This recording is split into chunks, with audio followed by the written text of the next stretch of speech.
She misled the American people over and over and over again while under federal investigation.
While police departments in several U.S. cities are dealing with these protests, the country today turned its attention to Dallas, Texas, and a key moment for President Obama.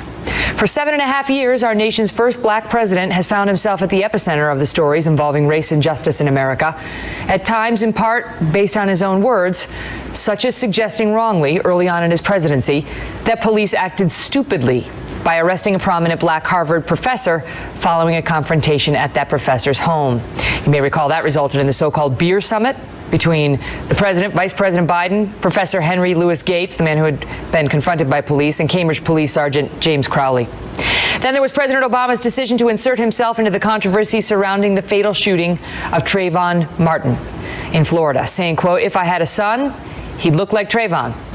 2 years later, the president would inject his administration again into a legal matter, the shooting case involving Michael Brown and police officer Darren Wilson in Ferguson, Missouri, sending in his Justice Department and dozens of FBI agents, even enlisting the help of the fiery activist Reverend Al Sharpton, who helped perpetuate the story that Michael Brown, who was black, died with his hands up, begging for his life, a story that turned out to be a blatant lie, which Al Sharpton refuses to admit to this day.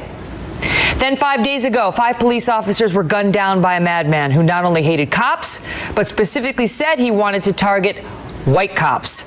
And at the memorial service for those fallen officers today, President Obama again stepped into the breach. Race relations have improved dramatically in my lifetime. Those who deny it are dishonoring the struggles that helped us achieve that progress. But we know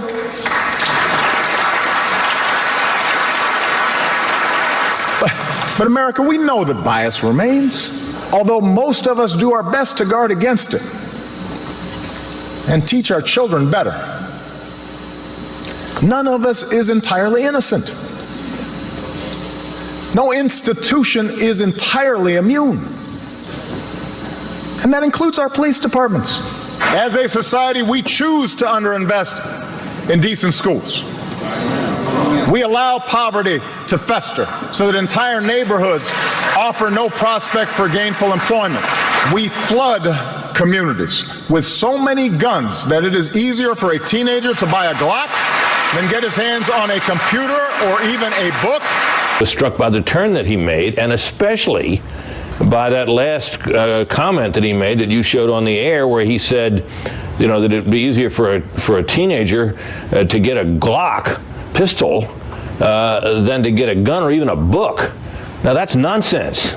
But it was in furtherance of the agenda that he was talking about, you know, spending in the inner cities, about gun control and all the rest of it. And I was frankly disappointed that he chose to go in that direction.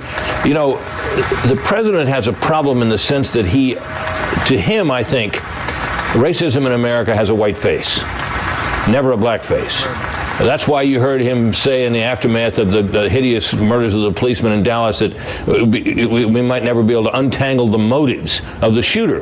The shooter's motives were perfectly clear. He said them in his conversations with the police, that he wanted to kill police and he wanted to kill white people. I'm not saying the president would deny that that's what he said, but the president's reaction to it suggests that he glosses over these sorts of things. The same way, Megan, that when it comes to the hideous violence against blacks, black-on-black violence in cities like Chicago and Baltimore and others, the president has been virtually silent on that issue, though far more black lives are lost in that way than are ever lost to incidents involving police shooting.